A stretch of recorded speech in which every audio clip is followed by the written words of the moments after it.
Otep à tous, bien-aimés frères et sœurs, des voix s'élèvent au niveau des États-Unis, des Nations Unies. Le dernier Conseil de sécurité de l'ONU, l'ambassadeur algérien a scandalisé tout le monde. Tout le monde était bouche bée, ils se sont tous tus, personne n'a pu parler. L'Algérie demande à ce que on puisse ouvrir une enquête sur le nucléaire israélien. L'Algérie dit, mais attendez, Israël qui vient donner des leçons pour que détruire le nucléaire iranien, on veut savoir maintenant qu'est-ce que lui, il a.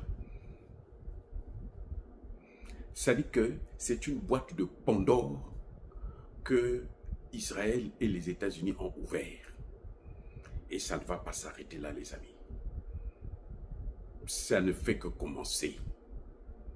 Je vous garantis que ce qu'ils ont fait en attaquant, en agressant l'Iran, même s'ils montrent que c'est l'Iran qui a agressé, tout le monde sait.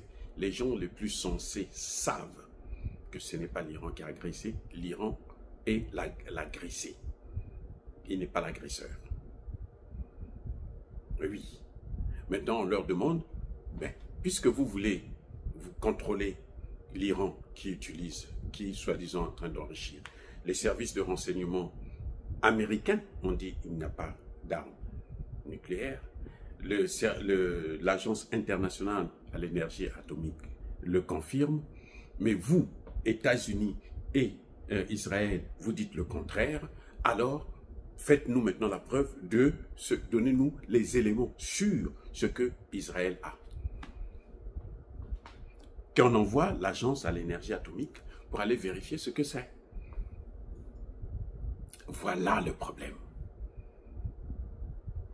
Personne, tout le monde était bouche bée à l'Assemblée générale de l'ONU. Ils n'ont pas pu parler. Donnez-nous maintenant les éléments.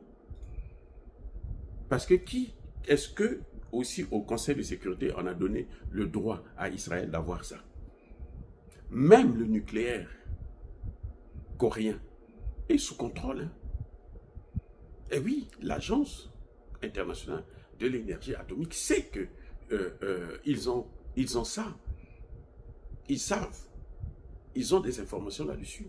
Ils ont enquêté là-dessus.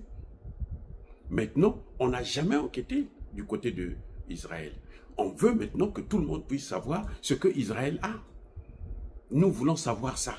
Nous voulons comprendre ce qui est en train de se passer. Parce que vous attaquez l'Iran, vous passez pour l'organisation internationale, vous surpassez, vous mettez au-dessus de l'organisation internationale, comme si c'était vous qui commandez ce monde. Personne ne vous a donné le droit de commander ce monde. Ni Israël, ni les États-Unis, aucun des deux pays n'a le droit de commander le monde. Donc on dit, maintenant, la communauté internationale, le Conseil de sécurité de l'ONU, veut maintenant savoir ce qui se passe en Israël. Ça devient couteau. Ça devient compliqué. Parce que si on rentre en profondeur, on va se rendre compte que Israël est dans l'illégalité la plus totale.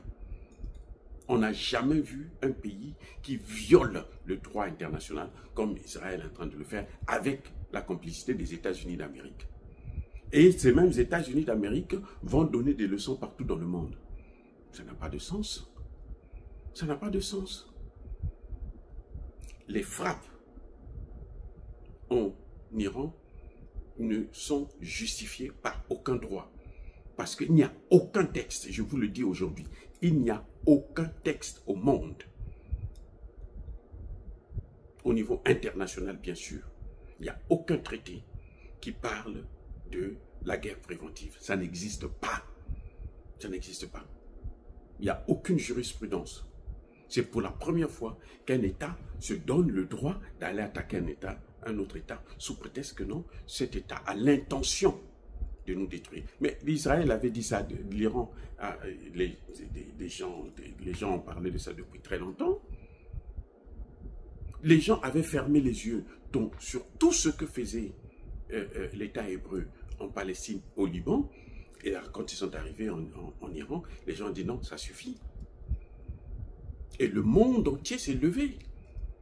Le monde entier soutient. Pourquoi ils cachent les informations de ce qui se passe? Des dégâts qu'il y a.